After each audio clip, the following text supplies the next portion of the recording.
दोस्तों, गुजरात के गोधरा कांड में एक हिंदू लड़की गलती से रात के अंधेरे में एक मस्जिद में दाखिल हो गई। यानी कि एक हिंदू लड़की धोखे से रात के अंधेरे में मस्जिद में घुस गई। इसके बाद उस लड़की के साथ जो कुछ हुआ, मस्जिद के मौलाना ने जो कुछ किया, इसके बारे में जानकर यकीनन आप लोग भी हैरान और परेशान हो जाएंगे। इसलिए आज की यह वीडियो आप सभी के लिए बहुत खास है। आप हिंदू हो या मुसलमान, आप इस वीडियो को आखिर तक जरूर देखें। दोस्तों, 27 फरवरी सन 2002 की तारीख को कौन नहीं जानता होगा, क्योंकि यही वह तारीख है जिसने भारत के इतिहास को बदल कर रख दिया था। यही वह तारीख है जिस दिन गुजरात के गोधरा में हिंदू और मुसलमानों के बीच दंगे शुरू हुए थे और जिसमें हजारों बेकसूर लोग मारे गए थे। इसके बाद पूरे गुजरात में हिंदू और मुसलमानों में बहुत तनाव बढ़ गया था। आज जो वाकया हम आपको यहां पर सुनाने वाले हैं, यह वाकया इन्हीं गुजरात के दंगों का बताया जा रहा है। कहा जाता है कि 27 फरवरी सन 2002 को दिन में एक ट्रेन में आग लगने की वजह से हिंदू और मुसलमानों के बीच में लड़ाई शुरू हो गई थी, जो रात तक बढ़ते बढ़ते बहुत ही ज्यादा बढ़ गई थी। फिर रात के वक्त में लोग टोलियों की शक्ल में सड़कों पर घूमने लगे और बेकसूर लोगों पर हमला करने लगे। इसी रात अहमदाबाद शहर में एक नवाबजादी हिंदू लड़की अपने घर जा रही थी। इसी बीच उसने देखा कि सामने से सैकड़ों की तादाद में लोग अपने हाथों में तलवार लिए शोर शराबा करते हुए आ रहे हैं। यह देखकर वह हिंदू लड़की बहुत घबरा गई और इधर उधर भागने लगी। वह बहुत से घरों के दरवाजों पर गई, मगर ऐसे हालात में किसी ने भी अपने घर का दरवाजा उसके लिए नहीं खोला। ऐसे में दोस्तों, वह लड़की बहुत ही ज्यादा डर गई थी। फिर वह भागते भागते हड़बड़ाहट में एक मस्जिद में दाखिल हो गई। यानी कि फिर वह धोखे से एक मस्जिद में घुस गई और एक कोने में छुपकर खड़ी हो गई। मस्जिद में दाखिल होने के बाद उस हिंदू लड़की ने देखा कि मस्जिद के दूसरे कोने में एक जवान मौलवी बैठा हुआ कुरान पाक की तिलावत कर रहा है और वह मौलाना चिराग की रोशनी में कुरान पढ़ रहा है। मौलाना को देखकर वह हिंदू लड़की उन मौलवी के पास गई और उनको बाहर का सारा माजरा बता दिया। यानी कि उस मौलवी को सब कुछ बता दिया कि वह ऐसे ऐसे अपने घर को जा रही थी, मगर उसके सामने दंगा करने वाले आ गए, इसलिए वह डर के मारे यहां पर जाकर छुप गई है। फिर वह हिंदू लड़की मौलवी के आगे हाथ जोड़कर कहने लगी कि आप मुझे बचा लीजिए, आप मेरी हिफाजत कीजिए। अगर मैं इस वक्त यहां से बाहर गई तो बाहर खड़े दंगाई मुझे मार डालेंगे। अभी बाहर के हालात बहुत ही ज्यादा खराब हैं। ऐसे माहौल में अब मैं अपने घर को नहीं जा सकती हूं, इसीलिए अब मैं रात भर यहीं पर रहकर रात गुजारना चाहती हूं। फिर वह हिंदू लड़की हाथ जोड़कर मौलवी से कहने लगी कि मैं आपके सामने हाथ जोड़ती हूं, आप मुझे रात भर यहां पर रुकने की इजाजत दे दें। दोस्तों, लड़की की इन बातों को सुनने के बाद मौलवी साहब उठे और मस्जिद के दरवाजे पर गए और बाहर के हालात को देखने लगे। मौलवी साहब ने देखा कि बाहर के हालात वाकई में बहुत ज्यादा खराब थे।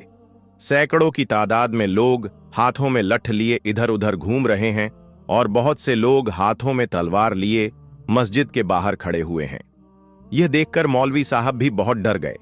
उन्होंने मस्जिद का दरवाजा बंद किया और अंदर जाकर उस लड़की को मस्जिद में रुकने की इजाजत दे दी। अब वह नवाबजादी हिंदू लड़की मस्जिद के एक कोने में आकर बैठ गई। वहीं मस्जिद के दूसरे कोने में मौलाना साहब फिर से कुरान पढ़ने में मसरूफ हो गए, यानी कि कुरान पाक को पढ़ना शुरू कर दिया। उन मौलाना के सामने एक चिराग रखा हुआ था जो जल रहा था।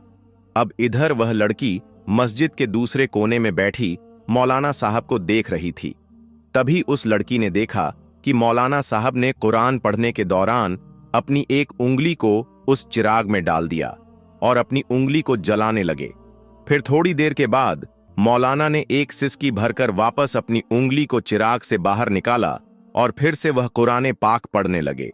थोड़ी देर के बाद में लड़की ने फिर देखा कि वह मौलाना फिर से वही काम करने लग गए हैं, यानी कि उन्होंने फिर से अपनी उंगली को चिराग में डाला और थोड़ी देर जलने के बाद में उन्होंने वापस अपनी उंगली को बाहर निकाल लिया और फिर से कुरान पाक पढ़ने लगते हैं। मस्जिद के दूसरे कोने में बैठी वह हिंदू लड़की यह सारा मंजर अपनी आंखों से देख रही थी। ये देखकर वह लड़की हैरान और परेशान हो गई और सोचने लगी कि यह मौलाना साहब कहीं पागल तो नहीं हो गए हैं जो बार बार अपनी उंगली को आग में जलाते हैं। खैर दोस्तों, फिर ऐसे सोचते सोचते उस लड़की की आंख लग गई, यानी कि उसको नींद आ गई, और फिर पूरी रात निकल गई और सुबह हो गई। सुबह वह मौलाना उठे और मस्जिद के दरवाजे पर गए और उन्होंने बाहर के हालात देखे। मौलाना ने देखा कि उस वक्त बाहर कोई भी नहीं था, यानी कि सारे दंगाई वहां से जा चुके थे। फिर वह मौलाना उस लड़की के पास गए और कहने लगे कि बहन उठो, हमारी नमाज का वक्त हो गया है। अभी थोड़ी देर के बाद ही यहां पर बहुत सारे नमाजी आने वाले हैं, इसीलिए अब तुम्हारा यहां पर रुकना मुनासिब नहीं है, क्योंकि अगर लोगों ने तुमको यहां पर देख लिया तो लोगों में बदगुमानी पैदा हो जाएगी, लोगों में एक डाउट पैदा हो जाएगा। इसीलिए अब तुम जल्दी करके यहां से चली जाओ। और मैंने बाहर जाकर देख भी लिया है, अब बाहर के हालात नॉर्मल हैं, बाहर का रास्ता भी साफ हो चुका है, अब आप आसानी से अपने घर को जा सकती है। आओ, अब मैं तुमको बाहर तक छोड़ देता हूं। यह सुनकर उस लड़की ने कहा कि अगर बाहर का रास्ता साफ हो चुका है तो अब मुझे जाने में कोई हर्ज नहीं, मगर मैं जाने से पहले आपसे एक बात जरूर पूछना चाहूंगी। मैं आपसे एक सवाल करना चाहती हूं, पहले आप उसका जवाब दें। यह सुनकर मौलाना साहब कहने लगे, पूछिए, आप क्या पूछना चाहती हो? तो वह कहने लगी कि मौलाना साहब, आप यह बताइए कि आप रात भर अपनी उंगली को चिराग में जलाने की कोशिश क्यों कर रहे थे? यह सुनकर मौलाना साहब कहने लगे, बहन, इसके बारे में आप ना ही पूछो तो अच्छा है, क्योंकि यह मेरा जाति मामला है, इसलिए मैं इसके बारे में आपको नहीं बता सकता। तो यह सुनकर वह लड़की कहने लगी कि जब तक आप मुझे इसके बारे में नहीं बताएंगे तब तक मैं यहां से वापस नहीं जाऊंगी। इसीलिए फिर मौलाना साहब को इसके बारे में मजबूरन बताना पड़ा। फिर वह मौलाना साहब कहने लगे, देखो, बात दरअसल यह है कि जब तुम रात के वक्त यहां पर आई थी तो तुम्हारी खूबसूरती को देखकर शैतान ने मुझको बहकाना शुरू कर दिया था, इसीलिए फिर मेरे दिल में नफ्सियाती ख्यालात उभरने लगे थे, यानी कि तुमको देखकर मेरे दिमाग में गलत गलत और गंदे ख्याल आने लगे थे और वह मुझको बेचैन करने लगे थे। इसीलिए फौरन मेरे दिल ने मुझसे कहा कि अगर तुम बुरा काम करोगे, अगर तुम गलत काम करोगे तो कल कयामत के दिन तुम्हें जहन्नुम की आग में जलना पड़ेगा, जो इस दुनिया की आग से 70 गुना ज्यादा भयंकर होगी। इसीलिए पहले तुम इस दुनिया की आग का मजा चख लो। बस यही सोचकर फिर मैंने अपने दिल की बात को मानते हुए अपने जिस्म को आग के हवाले कर दिया और अपने जिस्म को आग का मजा चखाने लगा और अपने नफ्स से कहने लगा कि अगर तुझ में आग की तपिश को बर्दाश्त करने की ताकत है तो फिर तुम्हारी मर्जी है, तुम जो चाहे वह कर लो। अगर तुम इसको बर्दाश्त कर सकते हो तो फिर तुम यह गुनाह कर लो। इसी वजह से रात में जब जब भी मेरे दिमाग में गलत और गंदे ख्याल आए तब तब मैंने अपने नफ्स को आग के हवाले कर दिया और नफ्स को आग का मजा चखाने लगा। आग की तपिश देखकर मेरा नफ्स गलत करने से रुक गया और ऐसे करते करते ही मेरी पूरी रात गुजर गई। दोस्तों, इसके बाद वह हिंदू लड़की चली गई। वक्त गुजरता गया और उस नवाबजादी के लिए अमीर से अमीर शख्सियत के रिश्ते आने लगे, मगर वह हर रिश्ता ठुकराती रही। लड़की के माँ बाप बहुत परेशान थे कि आखिर मामला क्या है। बिल आखिर लड़की अपनी जुबान पर मुद्दा ले आई कि उसकी शादी सिर्फ उस मस्जिद के मौलाना से की जाए, वरना वह कभी शादी नहीं करेगी। इस तरह उस हिंदू लड़की के घर वालों को मजबूरन अपनी बेटी की शादी उस मौलवी से करवानी पड़ी। दोस्तों, एक रात नफ्स को काबू रखकर गरीब मौलवी महल में चला गया। अगर हम पूरी जिंदगी अल्लाह और उसके रसूल के तौर तरीकों पर गुजारें तो खालिक कायनात हमें जन्नत के मोहल्लात में क्या मकाम अता करेगा। दोस्तों, याद रखें कि अल्लाह से डरने वाले मर्द और अल्लाह से डरने वाली औरतें अल्लाह ताला को बहुत पसंद हैं। अल्लाहु अकबर। काबे में जमजम के कुएं की सफाई के दौरान क्या मोजिज़ा हुआ। प्यारे दोस्तों, खाना काबा में जमजम के कुएं की सफाई के दौरान ऐसा क्या मोजिज़ा पेश आ गया कि लोग इस मंजर को देखकर हैरानों परेशान हो गए और अल्लाहु अकबर के नारे लगाने लगे। प्यारे दोस्तों, खाना काबा में तो आए रोज कोई ना कोई ऐसा वाकया रोनुमा होता ही रहता है जो लोगों के लिए नसीहत के तौर पर रख दिया जाता है, और बहुत से लोग इससे नसीहत हासिल करके दोबारा इस मामले में नहीं पड़ते और इससे इबरत हासिल करते हैं। लेकिन कुछ लोग कोई ना कोई ऐसी गलती कर देते हैं जिसकी वजह से अल्लाह ताला नाराज हो जाता है और कोई ना कोई अजाब नाजिल कर देता है। ऐसे ही खाना काबा में मौजूद जमजम के कुएं की सफाई के दौरान उसका क्या मोजीजा पेश आया कि लोग हैरानों परेशान हो गए। यह जानने के लिए आपने वीडियो को आखिर तक जरूर देखना है। उससे पहले अगर आपने हमारे चैनल को सब्सक्राइब नहीं किया है तो सब्सक्राइब कर लें और बेल आइकन पर जरूर प्रेस कीजिए ताकि तमाम नई अपलोड होने वाली वीडियोस की अपडेट आप तक पहुंचती रहे। प्यारे दोस्तों, खाना काबा अल्लाह ताला का घर है। यहाँ पर आए रोज कोई ना कोई हज और उमराह की नीयत से आता है और सच्चे दिल से अल्लाह की इबादत में मशगूल हो जाता है, क्योंकि यह वक्त हर इंसान अपने अल्लाह की इबादत में ही गुजारना चाहता है। क्योंकि हर इंसान मरने के बाद जहन्नुम में जाना नहीं चाहता। हर कोई ही चाहता है कि वह जन्नत जैसा मुकाम हासिल कर पाए, लेकिन इसके लिए हर इंसान को अल्लाह की इबादत करनी होती है। लेकिन जो लोग अल्लाह की इबादत नहीं करते, अपने आप में ही मग्न रहते हैं और बेहयाई की तरफ रागिब हो जाते हैं, तो अल्लाह ताला कभी भी उनको जन्नत में दाखिल नहीं करेगा। उनके लिए अल्लाह ताला ने जहन्नुम तैयार की है जिसमें वह उनको बिना रहम के डाल देगा और वह लोग कयामत तक ऐसे ही उस आग में जलते रहेंगे। और इस बात से तो सभी आगाह हैं कि कोई भी मुसलमान यह नहीं चाहता कि उसको कयामत वाले दिन जहन्नुम के अंदर डाला जाए, क्योंकि सब लोग ही मोमिन हैं और सब लोग जन्नत का मजा चखना चाहते हैं। अल्लाह ताला ने बहुत से लोगों को यह फेज अता किया कि वह उसके घर की सफाई और सुथराई करे, और ऐसे लोग बहुत खुश नसीब होते हैं जिनकी नौकरियां खाना काबा की सफाई के लिए खास होती हैं। हर कोई ही इस नौकरी के लिए किसी भी हद तक जाने को तैयार होता है, लेकिन बहुत खास लोग होते हैं जिनके नसीब में यह नौकरी आती है। और जिन लोगों के नसीब में यह नौकरी आती है ना, वह अल्लाह ताला के बहुत करीब होते हैं, क्योंकि अल्लाह के घर की सफाई तो हर कोई ही करना चाहता है। दोस्तों, आबे जमजम का कुआं भी खाना काबा में मौजूद है। बहुत सारे लोग अपने खानदान वालों के लिए जमजम का पानी तोहफे की सूरत में लेकर आते हैं जब भी वह लोग हज और उमराह की नीयत से खाना काबा जाते हैं। दोस्तों, बहुत दिनों से यह बात खाना काबा में गर्दिश कर रही थी कि जमजम के कुएं का पानी काफी मिट्टी वाला आ रहा है। इसी वजह से वहां मौजूद नुमाइंदे बहुत परेशान हो गए और उन्होंने फौरन ही आबे जमजम के कुएं की सफाई का फैसला किया। वैसे तो प्यारे दोस्तों, आबे जमजम का पानी एकदम शिफा वाला होता है, लेकिन जब से यह अफवाह फैली कि खाना काबा में मौजूद जमजम के पानी के कुएं के अंदर मिट्टी आ रही है, इसी वजह से नुमाइंदों ने फौरन ही यह फैसला लिया कि इसकी सफाई की जाएगी, और फिर फौरन ही सफाई करने वालों को बुला लिया गया। लेकिन वह नहीं जानते थे कि आबे जमजम का पानी अल्लाह ताला की तरफ से इंसानों के लिए यह एक तोहफा है, और यह अल्लाह ताला का बनाया हुआ एक कुआं है जिसके अंदर उन लोगों को दखल अंदाजी नहीं करनी चाहिए थी। लेकिन इन लोगों ने अपनी आदत से मजबूर होकर उसके काम में दखल अंदाजी की और बिना सोचे समझे कुएं की सफाई शुरू कर दी। लेकिन जो मोजिजा तमाम लोगों के सामने पेश आया, वह सबके रोंगटे खड़े कर गया। जब खाना काबा में मौजूद आबे जमजम के कुएं की सफाई हो रही थी, तो बहुत से लोग साथ ही खड़े हुए इस मंजर को देख रहे थे, और वहां की पुलिस भी खड़ी हुई थी, और बहुत सारे लोग जो वहां के रहने वाले थे और जो लोग अपने अपने मुल्कों से हज के लिए आए थे, वह सब के सब वहां मौजूद इस मंजर को देख रहे थे। एक आदमी कुएं की सफाई बहुत एहतियात के साथ कर रहा था।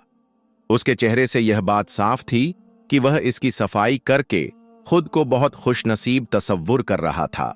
लेकिन अचानक जैसे ही उसे साफ करने के लिए उसने दूसरे पानी का इस्तेमाल इसमें करना शुरू किया, तो बहुत बुरी तरह से झटका खाकर पीछे गिरा।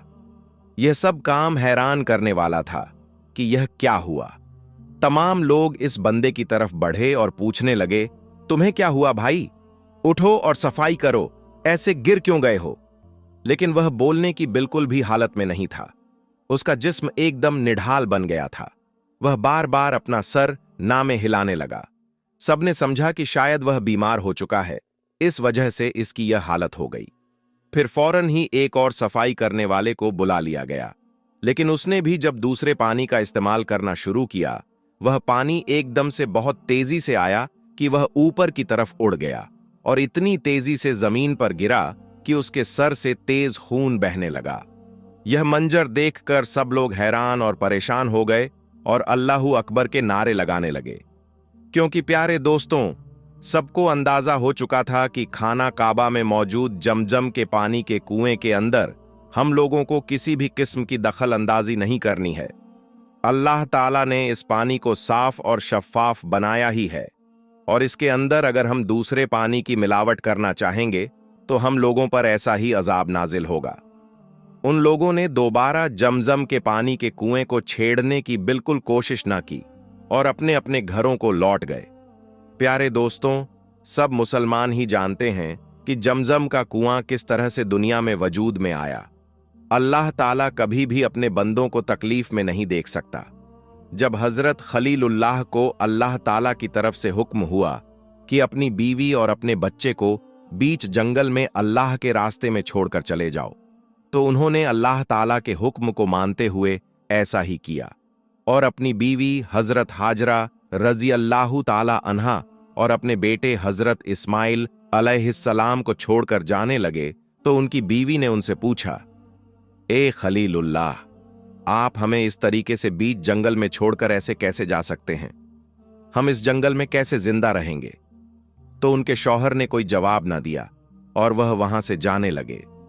लेकिन उनके 2 दफा पूछने पर भी जब उन्होंने कोई जवाब ना दिया तो उन्होंने खुद ही एक और सवाल पूछा, क्या यह अल्लाह का हुक्म है? और जैसे ही उन्होंने अपना सर हां में हिलाया तो हजरत हाजरा ने अपने हाथों से उनका दामन, उनका पल्लू छोड़ दिया और उनसे कहा कि हम अल्लाह की अमान में हैं, आप जा सकते हैं। लेकिन प्यारे दोस्तों, वह जंगल ऐसा था कि ना वहां पर पानी था और ना खाने के लिए खुराक। वह तो एक औरत थी, अपनी भूख और प्यास को बर्दाश्त कर सकती थी, लेकिन उनका मासूम बच्चा जो अभी चंद महीना का ही था, वह भूख बर्दाश्त नहीं कर सकता था। उसको मां के दूध की सख्त जरूरत थी, लेकिन पानी न होने की वजह से उनका दूध सूख चुका था और वहां दूर दूर तक पानी मौजूद नहीं था। जब एक मां ने अपने बेटे को भूख और प्यास से बिलखता हुआ देखा तो वह जंगल में इधर उधर भागने लगी। वह कभी सफा की पहाड़ी पर भागती तो कभी मरवा की पहाड़ी पर, ताकि वह अपने बच्चे के लिए कहीं से पानी ढूंढ पाए और अपने बच्चे की भूख मिटा पाए। लेकिन ना उन्हें सफा में पानी मिला और ना ही मरवा में, और वह कुछ महीनों का बच्चा प्यास से तड़प तड़प कर एड़ियां रगड़ने लगा। जब हजरत इस्माइल अलैहिस्सलाम ने भूख की तेजी से अपनी एड़ियां रगड़ी, तभी अल्लाह ताला ने अपना ऐसा करिश्मा किया कि उनकी एड़ियों के रगड़ने से चश्मा फूटा और तेजी से वहां पर पानी जमा होने लगा। अल्लाह ताला ने जब एक मां को अपने बच्चे के लिए इतना बिलखते हुए देखा तो उसने उसी वक्त अपना करिश्मा दिखा दिया और पानी का इंतजाम कर दिया। और जिस तरह से हजरत हाजरा रजी अल्लाह ताला अन्हा सफा और मरवा की पहाड़ियों के बीच में दौड़ी थी, अल्लाह ताला ने एक मां की तड़प को देखते हुए इसे हज का एक रुक्न करार दे दिया। और जो शख्स 7 दफा सफा और मरवा की पहाड़ियों के बीच में नहीं भागता, उसका हज पूरा नहीं होता। प्यारे दोस्तों, जमजम का पानी कुदरती तौर पर बहुत साफ होता है।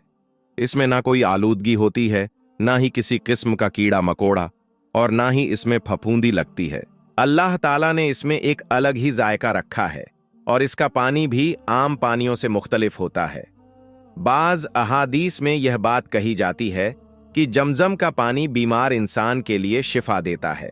जो शख्स इस पानी को पीता है वह जल्द ही शिफा पा लेता है। अगर तुम इसे भूख मिटाने के लिए पियोगे तो अल्लाह ताला तुम्हारी भूख मिटा देगा। प्यास बुझाने के लिए पियोगे तो अल्लाह ताला तुम्हारी प्यास बुझा देगा। प्यारे दोस्तों, जमजम एक कुआं है जिसे जिब्राइल अलैहिस्सलाम ने खोदा था, जिससे अल्लाह ताला ने इस्माइल अलैहिस्सलाम की प्यास बुझा दी। इस वजह से यह पानी आम पानियों की निस्बत बहुत मुख्तलिफ होता है और बहुत कार आमद भी होता है। पुराने जमाने में मक्का के लोगों के लिए यह कुआं एक अकेला जरिया था जहां से वह लोग पानी हासिल किया करते थे। इस कुएं ने 5000 साल के बाद भी अभी तक पानी देना बंद नहीं किया। यह अल्लाह ताला की तरफ से बनाया हुआ लोगों के लिए पानी इस्तेमाल करने का जरिया है। दोस्तों, जो शख्स भी अल्लाह ताला के मामलात में दखल अंदाजी करने की कोशिश करेगा या फिर उसकी बनाई हुई चीजों में अपनी दखल अंदाजी करेगा, तो अल्लाह ताला उसके लिए सख्त अजाब तैयार कर बैठा है। आबे जमजम शिफा याबी का जरिया है। अल्लाह ताला इसके अंदर कोई भी मिलावट पसंद नहीं करता और ना ही बर्दाश्त करेगा। इस वजह से जब मक्का के लोगों ने सफाई करवाने वालों को बुलाया और उस इंसान ने दूसरे पानी से जमजम कुएं को साफ करना चाहा, तो उसको खतरनाक किस्म का झटका लगा और वह उस जगह से दूर जा गिरा। और यह मंजर काबे के बहुत से लोगों ने देखा और इस अफवाह को फौरी तौर पर खत्म कर दिया गया कि काबे में मौजूद जमजम के पानी में मिट्टी शामिल हो रही है, क्योंकि ऐसा कभी हो ही नहीं सकता। जमजम का पानी बहुत साफ और शफाफ होता है और लोग इस पानी से बीमारी को दूर करते हैं।